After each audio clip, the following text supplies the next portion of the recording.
Alors, pour ne pas perdre du temps, bien aimé, nous avions commencé, et de cela déjà en 3 séances, notre thème précédent. Nous parlions de l'âge des ténèbres. Nous sommes en train de parler de l'âge des ténèbres, et notre deuxième point, c'était le comportement des ténèbres voilées.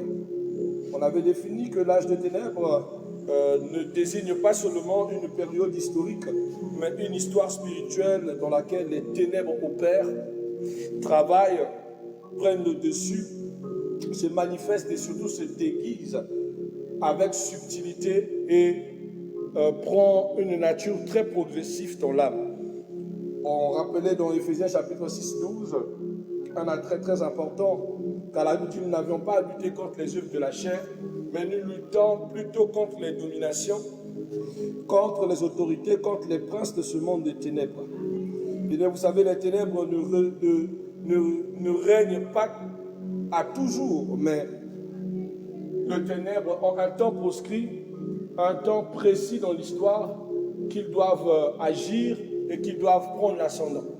Et nous rentrons dans un temps où les ténèbres sont en train de prendre le dessus et les ténèbres sont en train de dominer.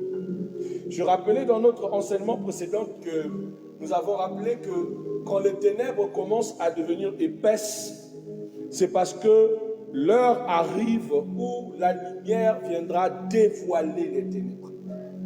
Voilà pourquoi il est nécessaire que les ténèbres s'élèvent et qu'ils puissent apparaître. On avait parlé des ténèbres dernièrement, on avait défini c'était quoi les ténèbres, je ne reviendrai pas sur ça. Donc pour ceux qui n'ont pas suivi la prédication, s'il vous plaît, vous les trouverez online. Nous faisons de notre mieux pour que chacun puisse avoir une successibilité. Alors on parlait du comportement des ténèbres, une stratégie très voilée. Les ténèbres se déguisent en lumière. Convenablement à leur père, le diable Satan, lui-même qui se déguise en ange de lumière. Aujourd'hui, beaucoup de personnes n'arrivent plus à analyser, à apprécier, à distinguer la lumière des ténèbres.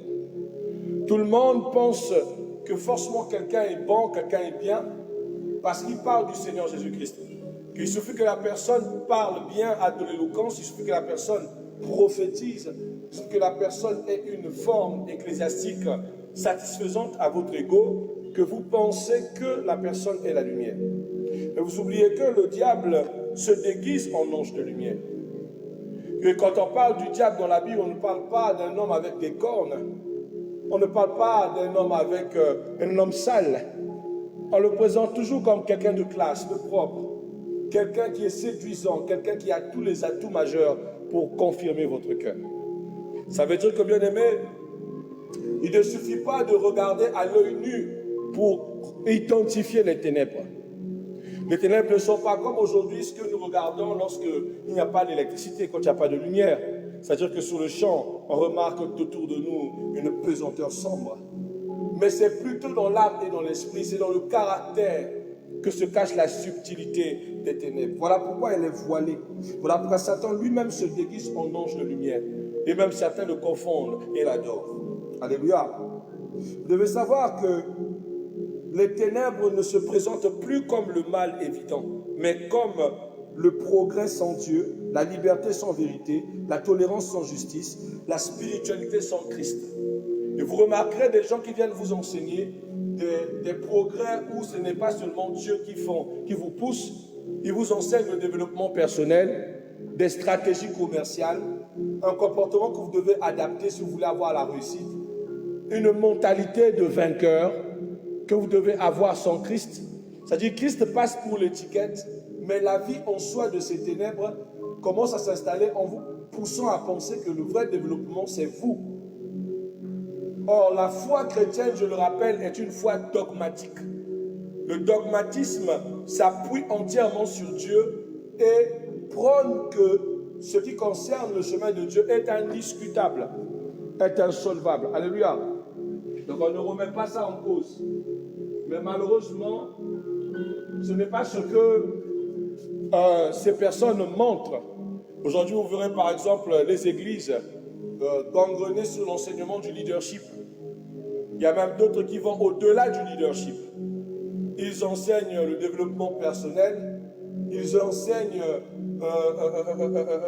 comment se construire. Des pasteurs s'identifient aux coachs. Or, on n'a jamais vu ça dans la Bible. Dans la Bible, il n'y a pas de coach. Coach dans la foi, ça n'existe pas. Il y a des guides, il y a des rabbounis, des maîtres, il y a des serviteurs de Dieu, des pasteurs, des saints ministères. Il n'y a pas de coach, il n'y a pas de leadership dans l'Église. Dans l'Église, l'Église appartient à Jésus. La Bible dit, tu es pierre, sur cette pierre, je bâtirai mon Église. Pas l'Église du pasteur, mais l'Église du Seigneur Jésus. Normalement, le pasteur n'est qu'un intendant. Il n'est que le représentant, c'est-à-dire celui qui a reçu le relais d'exécuter la mission du Christ. Il n'est pas responsable, il n'est pas propriétaire de l'Église, mais responsable des comptes et aussi des vérifications de l'Église. Alléluia. Donc il ne peut pas prendre la place du Christ. Mais c'est parce qu'on remarque aujourd'hui, l'homme de Dieu est plus mis en valeur que le Christ lui-même. Donc sans ces églises, on te dit que tu peux progresser sans Dieu.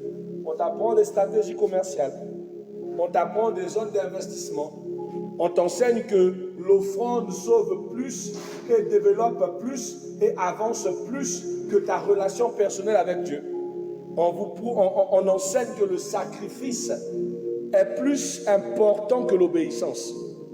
Alléluia. Or, la Bible enseigne, bien aimé, que l'obéissance vaut plus que le sacrifice.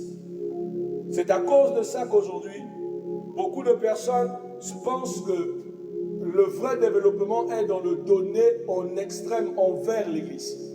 C'est à cause de ça que beaucoup de personnes pensent que la logique de l'Église, c'est que le peuple emmène les offrandes et s'assujettit à l'Église sans se développer personnellement. C'est faux. L'offrande est un principe biblique, nous sommes d'accord.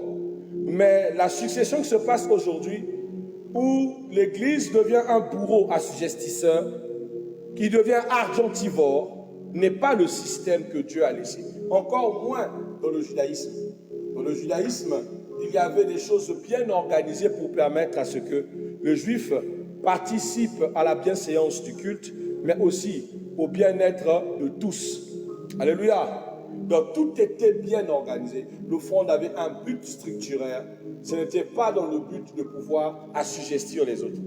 Mais il y a une chose que vous devez comprendre, bien aimés. Les serviteurs dans la parole de Dieu ont toujours dépendu de l'Église.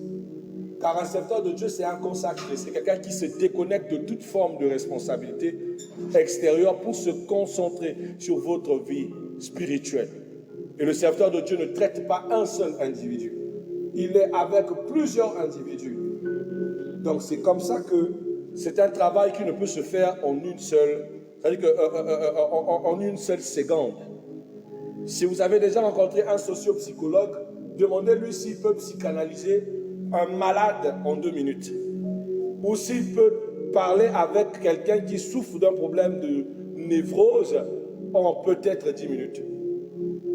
Un jour, j'ai appelé un frère qui pensait que le pastorat c'était des minces affaires. Je lui ai dit, viens passer la journée avec moi. Nous avons passé une journée de réception. Bien aimé, il n'a pas terminé la journée. 5 heures d'affilée, je ne recevais que des gens et des personnes qui parlaient pendant des heures. 2 fois 1 heure, 2 fois 3 heures. La personne se livrait. Il dit non, apôtre, c'est l'enfer ce que vous vivez. Et ces personnes retrouvent satisfaction, mais vous prenez le temps d'écouter. C'est un travail, effectivement. D'autres personnes qui se sont converties en sociologues, en psychologues, en font de l'argent. Alléluia. Mais la foi n'est pas la psychologie simplement. La foi n'est pas la sociologie. Parce qu'il y intervient une puissance plus forte qui ne dépend pas que de vos conseils. Parce que c'est Christ qui guérit et c'est Christ qui libère. Donc ne prenez pas le travail d'un serviteur de Dieu à la légère. Mais ce n'est pas pour autant que celui-ci doit assujettir votre vie sentimentale, votre vie financière. Pourquoi je parle de sentiments? Parce qu'aujourd'hui, j'ai vu quelque part qu'un pasteur exige le mariage. Mais quand il exige le mariage à ses enfants, il dit à ses enfants que dans le mariage, lui aussi, il doit avoir sa part. Lui aussi, il a installé la dot. Si on paye la dot au père biologique, lui aussi il doit avoir sa part. Lui aussi il doit bénéficier de la veste. Si le père biologique est habillé, lui aussi il doit avoir cette part. C'est à cause de ça que beaucoup ont légalisé le mariage religieux, pour bénéficier des offrandes et bénéficier des dons. Savez-vous qu'aujourd'hui certains pasteurs obligent une prime pour officialiser les mariages religieux. C'est dégueulasse. Pourquoi? Tout simplement parce que les ténèbres se sont déguisées. Ils font passer le vrai pour le faux. Ils créent de la tolérance. Ils poussent à la liberté sans vérité. Ils vous disent vous êtes libre de faire ce que vous voulez, mais pas dans la vérité. Parce que tout ce qui est lié à notre liberté est inscrit dans la parole. Cette vérité, c'est Christ. La Bible dit, le diable, rien de lui n'a été trouvé en Christ. La liberté de Christ n'était pas de faire du n'importe quoi. Ce n'était pas de voler, de dérober. Non, la liberté que Christ nous montre, c'est de ne plus être sous la merci du diable, sous l'emprise de ses œuvres. Malheureusement, ça aussi, le peuple se déroute. Les ténèbres agissent dans le silence et la normalisation. Dans Isaïe 60, verset 2, la Bible dit, voici les ténèbres couvrent la terre et l'obscurité les peuples. Les ténèbres s'installent lentement, devient normal, ne choque plus. La conscience anesthésie le discernement.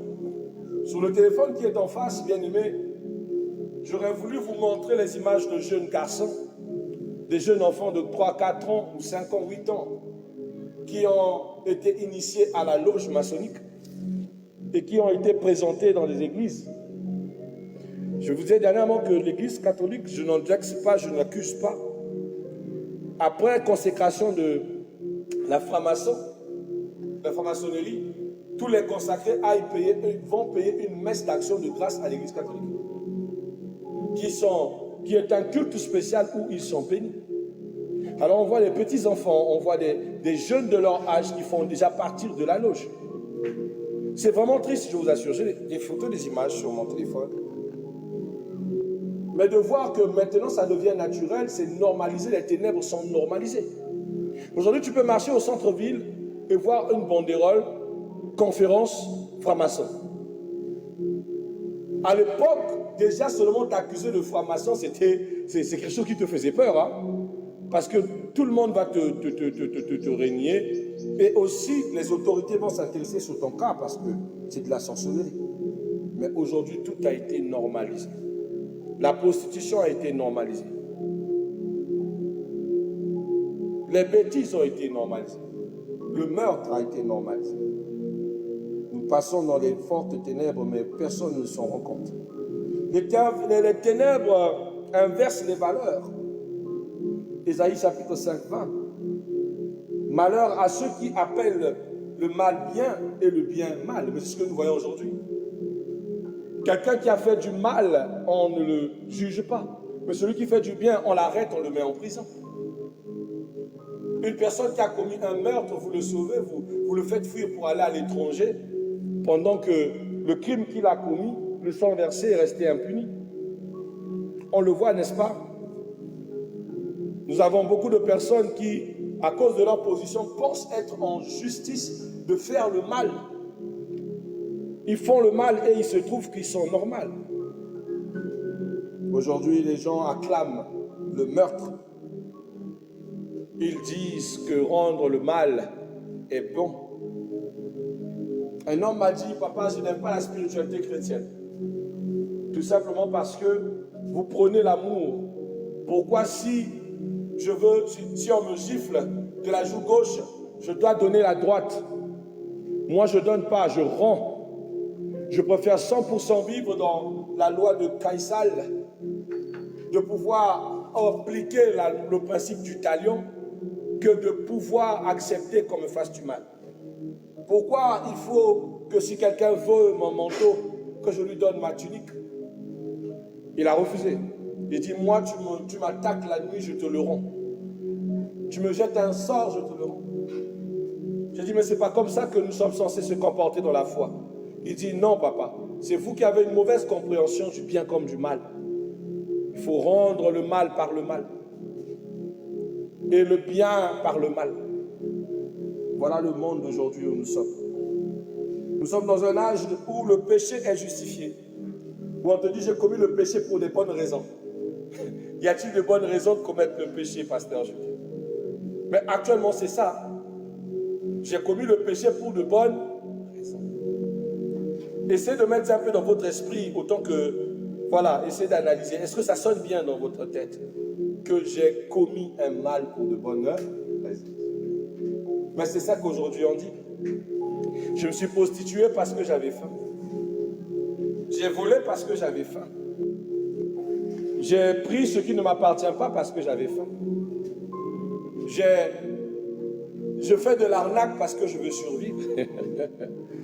Ça, j'ai écouté ça dans un vocal où les jeunes qui passent par, soi-disant, les scrammeurs, on l'attrape et dit, s'il ne fait pas ça, il ne va pas survivre. On dit, tu ne peux pas arrêter. Il dit, non, mais j'arrêterai lorsque je trouverai un bon travail. Tant qu'il n'y a pas de travail pour la jeunesse, moi, je vais continuer à scrammer les gens. Comment je vais payer ma facture? Est-ce que vous voyez comment est-ce que les ténèbres sont devenues épaisses? Les ténèbres sont devenues épaisses, et ce n'est pas seulement lié seulement à la sorcellerie. C'est lié aussi au système sociopolitique. Le degré de pauvreté, l'absence de travail, l'absence d'emploi, l'absence de possibilités, les difficultés sociales favorisent aussi l'épaisseur des ténèbres. Que nous ayons par exemple aujourd'hui au Congo la montée des bébés noirs, de ces jeunes qui tuent sans vergogne, vous pensez que c'est parce qu'ils n'avaient pas autre chose à faire? C'est une jeunesse livrée à elle-même. Une jeunesse sans travail, une jeunesse sans orientation, une jeunesse sans éducation. Alors qu'est-ce qu'elle fait? Elle va sombrer. Nous plus jeunes, on n'a pas commis les mêmes erreurs qu'eux, mais à l'absence de travail, on a quand même fait des bêtises comme eux. J'étais jeune, j'étais dans la Somalie. J'étais jeune, j'étais dans l'armée rouge. Nous sommes les premiers militants de ces conneries-là. Mais pourquoi on est arrivé à ça?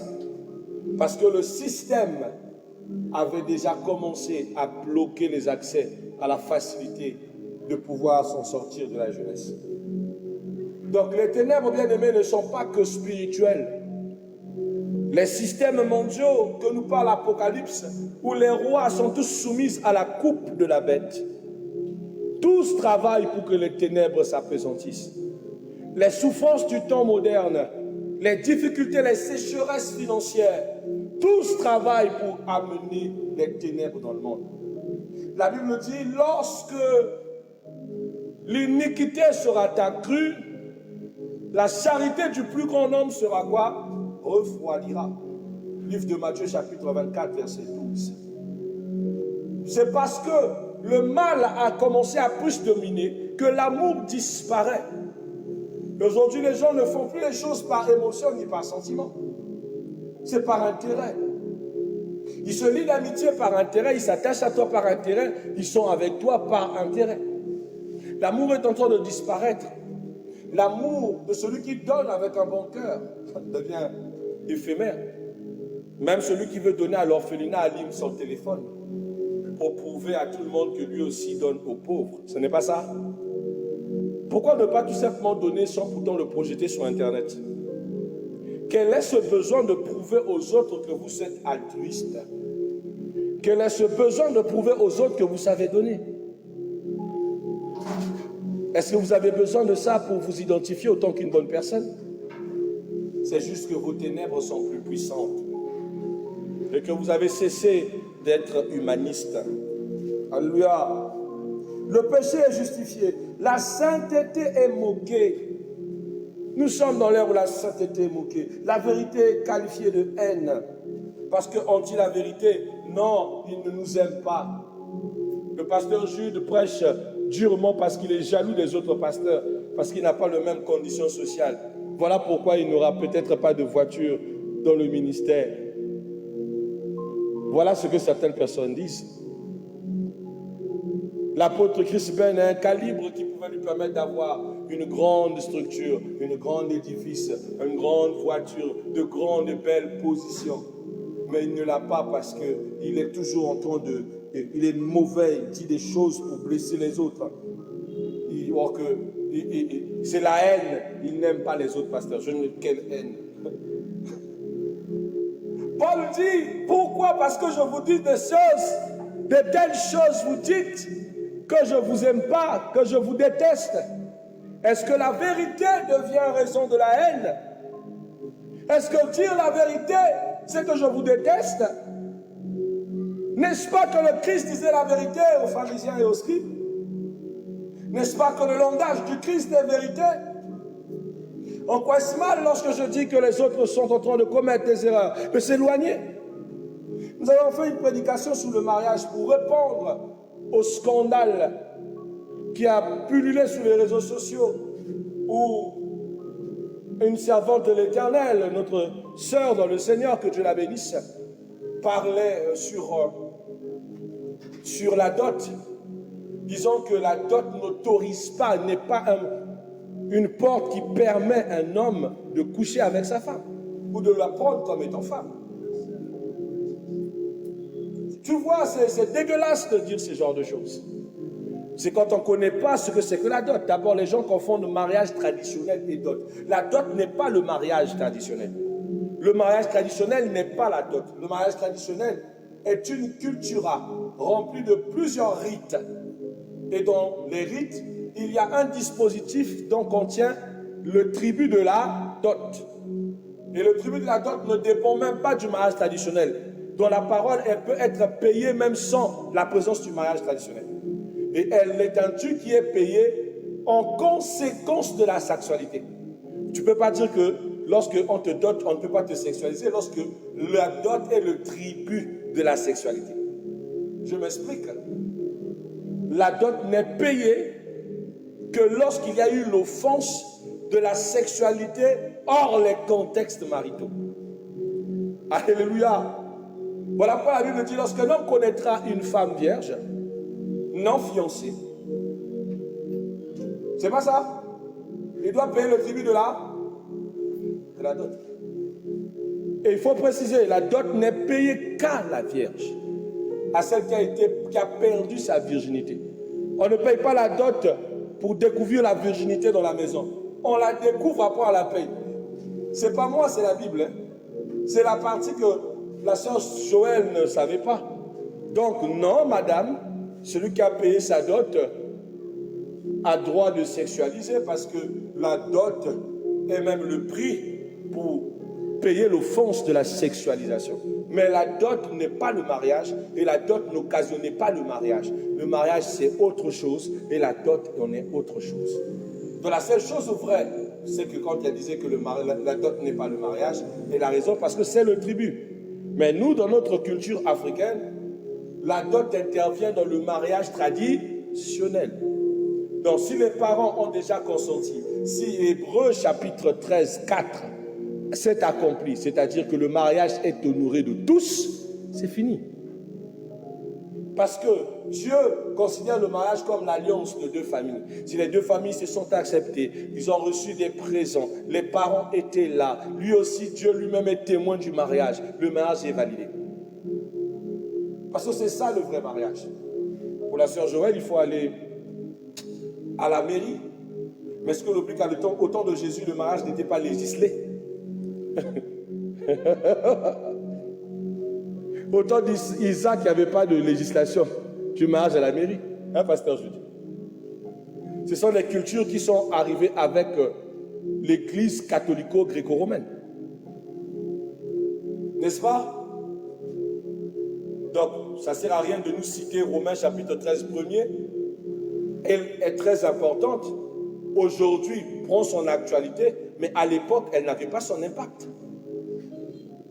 Donc, ce n'est pas mauvais de légaliser le mariage, mais ce n'est pas parce que le mariage n'est point légalisé au lieu de l'État que vous direz que ce n'est pas du tout béni par Dieu, sanctifié.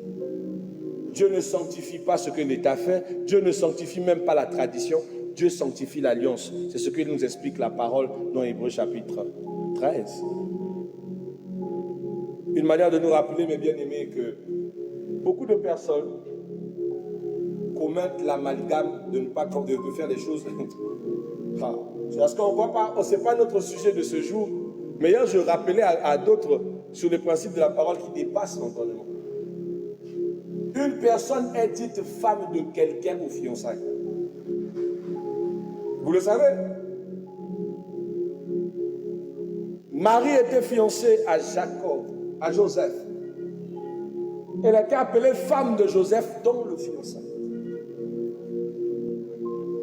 Tant que Joseph n'assumait pas la grossesse de Marie, Marie devait être lapidée. Vous le savez?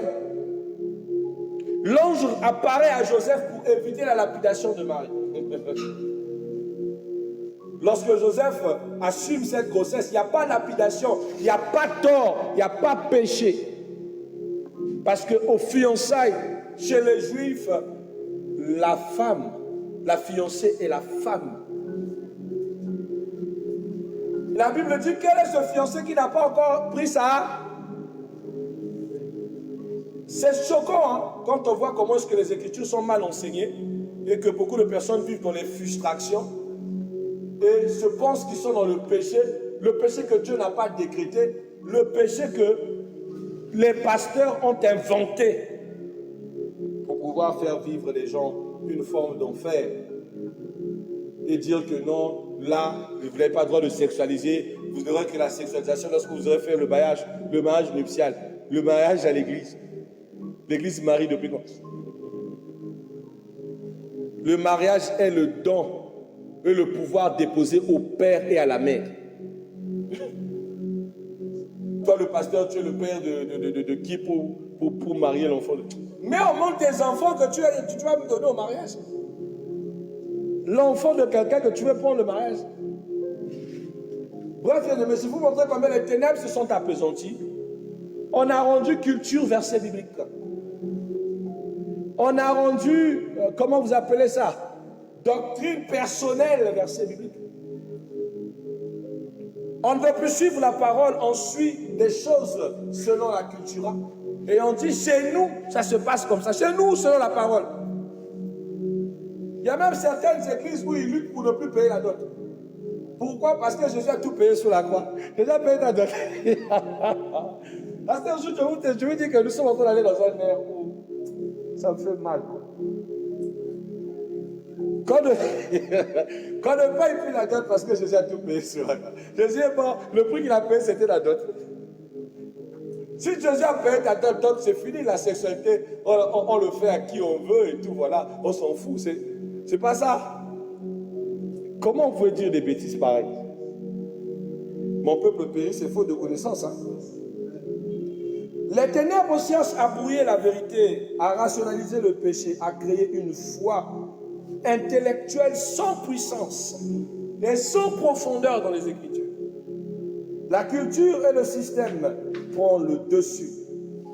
Les ténèbres opèrent à travers les idéologies, les systèmes éducatifs sans Dieu, la spiritualité syncrétique sans Dieu. Aujourd'hui, les églises établissent des ateliers de formation qui forment ce que, pas le nom de Dieu. On apprend aux gens à faire le lit. En quoi c'est ce que la Bible veut?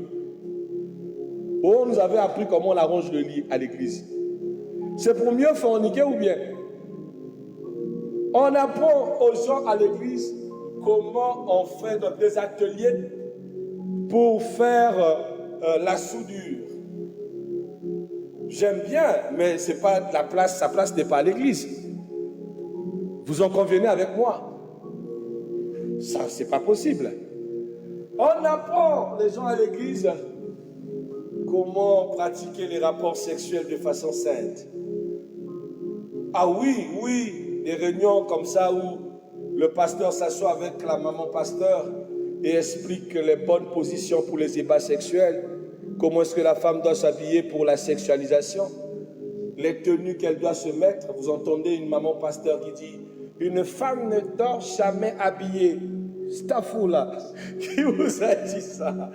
Hein? Pourquoi ça? Mais pourquoi? C'est dans quel verset? Vous voulez chasser les anges?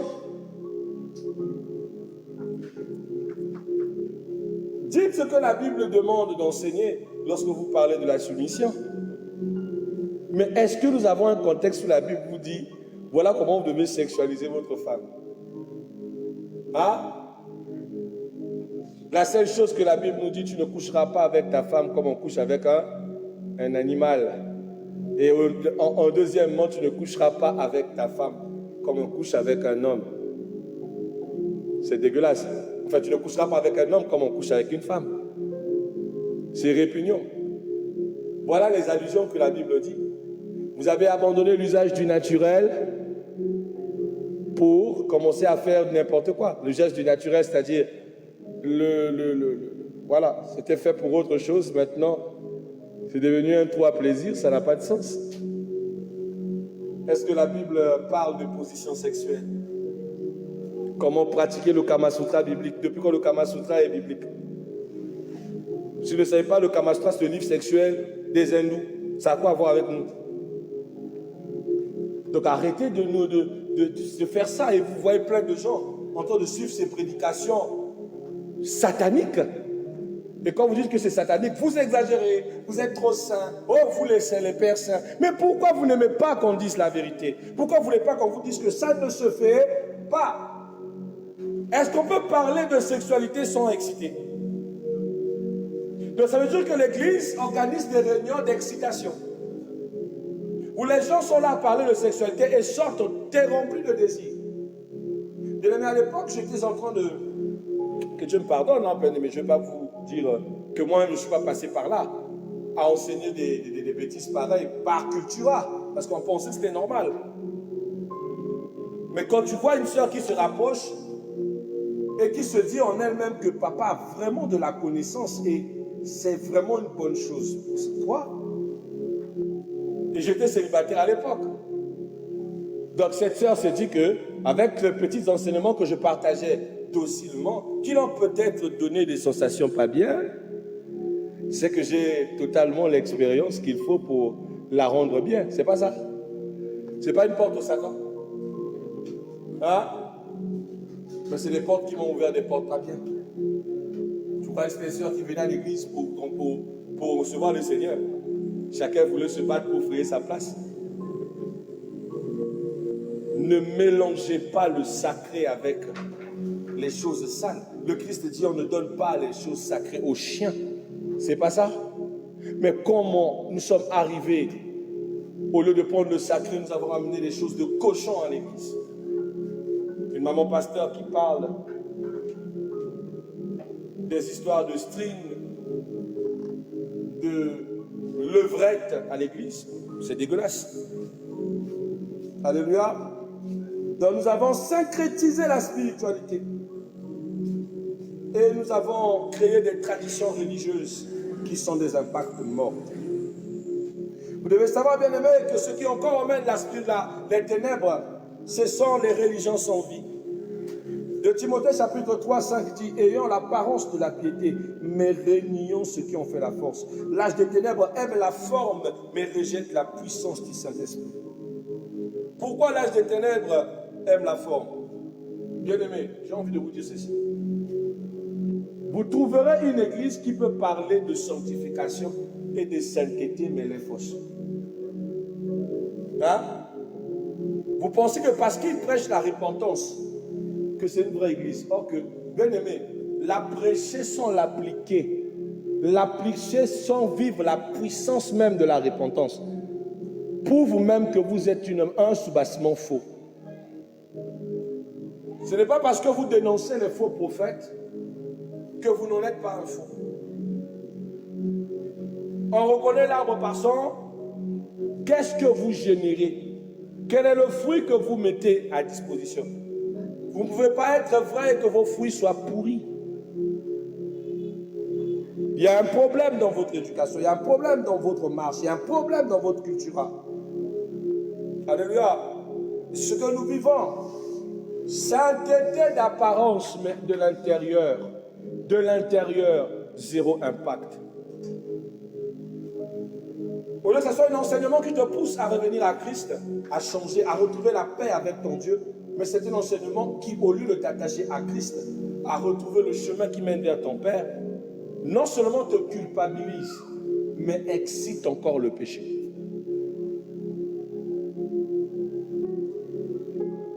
Il y a un problème. Amen. Pourquoi les ténèbres doivent être voilées? Les ténèbres ne peuvent régner ouvertement, car la lumière les expose. Elle ne peut pas. La lumière expose les ténèbres. La vérité détruit. Et la présence de Dieu dissipe les ténèbres.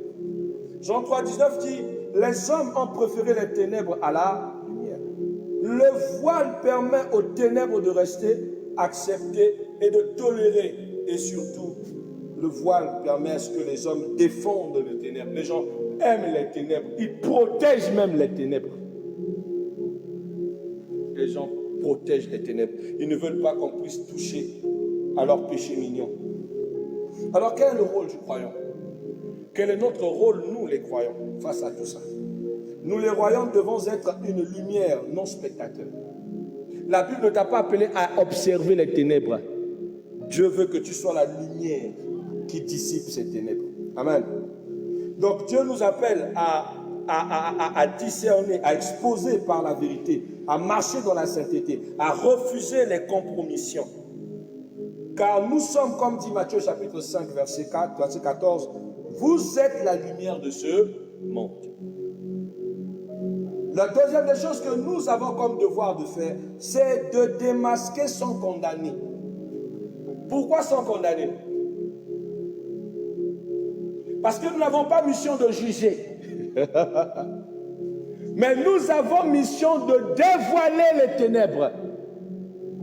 Voilà pourquoi je peux me permettre sur mon live ou dans ce culte de dire un tel frère a dit ceci.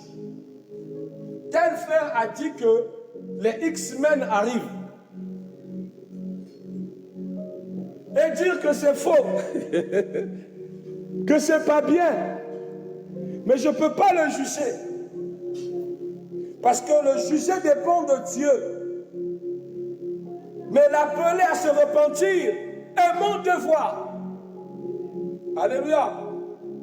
Ephésiens 5, 11 dit, dénoncer les œuvres infructueuses des ténèbres. Dénoncer, ce n'est pas haïr. Exposer, ce n'est pas juger. Aimer, ce n'est pas tolérer le péché. Donc, il ne faut pas confondre. Quand on expose le mal, ce n'est pas qu'on déteste ce frère. Voilà pourquoi je suis contre les pratiques de Jésus-Christ TV, qui va jusqu'à détester, à haïr ces personnes. Non, bien aimé, je ne les déteste pas. Je prie pour leur reconversion. Et je prie pour qu'ils sortent du tamis. Le diable séduit tout le monde. Hein. La Bible dit dans Matthieu 24, et même les élus. Donc tu peux être élu, mais aussi être induit en erreur. Alléluia. La Bible dit, marchez dans la pleine lumière du Christ. Jean 8, 12, je suis la lumière du monde. Il est la victoire. Voilà pourquoi nous devons marcher dans la lumière et ne pas régner dans les ténèbres. Choisir de marcher dans la lumière, c'est de refuser les œuvres des ténèbres. C'est de réprimer les ténèbres dans toute façon et dans toutes ses formes. Ne pas négocier avec elles, ne pas se compromettre avec elles. Ce n'est pas parce que c'est dur que ça doit devenir pour toi une porte, une ruse. Pour dire que non, papa, si j'ai commis cette erreur, c'est parce que j'étais dans la difficulté. Si j'ai commis cette erreur, c'est parce que je souffrais. Si je suis tombé dans ce piège, c'est parce que j'étais dans le besoin. Ça ne sera pas validé. Amen.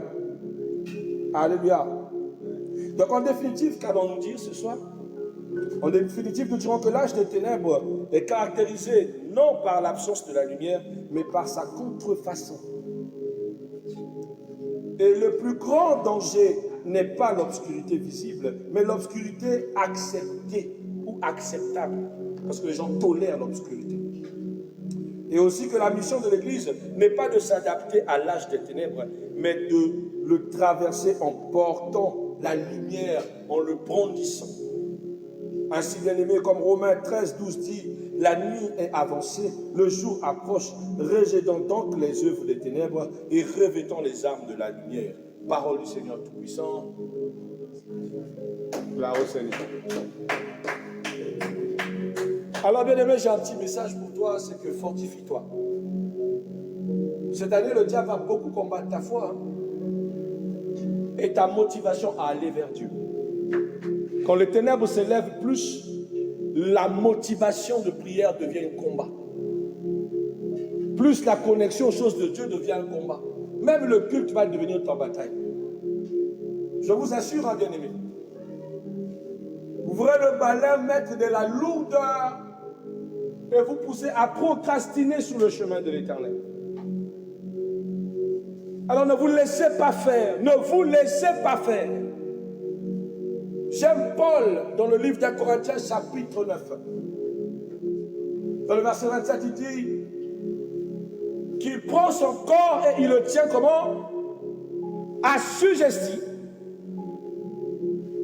Afin que même après avoir prêché, qu'il ne soit pas jeté à le temps de feu. Nous allons traîner notre chair de force pour que celui-ci ne puisse pas nous pousser à ne pas prier, à ne pas aller vers Dieu. Cette année, ça sera une bataille. C'est une année où il y a beaucoup de bénédictions. Il y a beaucoup de témoignages. Mais parce que c'est l'année des ténèbres, parce que c'est l'année de la sorcellerie, l'envoûtement est grand dans les églises. Les frustrations, vous les vivrez. Les fatigues de prière, vous les ressentirez. Ton heure de prière, mais tu n'as pas compris comment est-ce que double patte dans le sommeil s'est passé. Mais moi, c'est aussi, je n'arrive plus à me réveiller dans mes heures de prière. Je n'arrive même plus à méditer. Je n'arrive même plus à ceci. Je n'arrive plus à cela. Et tu as maintenant un orgueil qui s'appuie sur la connaissance que tu as dans la parole et non la connaissance renouvelée que tu as dans la lecture continuelle. C'est ce que j'ai vécu il n'y a pas très longtemps. Et pire encore, j'ai rencontré un pasteur que j'aime bien, qui essaie de justifier l'injustifiable par l'expérience et non par la parole. Mais si ce n'est pas par la parole, alors ce n'est pas soutenu. Ou c'est la parole notre base. Mais la parole doit être méditable. On ne peut pas se comparer à quelqu'un qui officie tous les jours. Et celui qui officie de temps en temps et n'ouvre sa Bible que pour prêcher. Au lieu d'ouvrir sa Bible quand il faut méditer.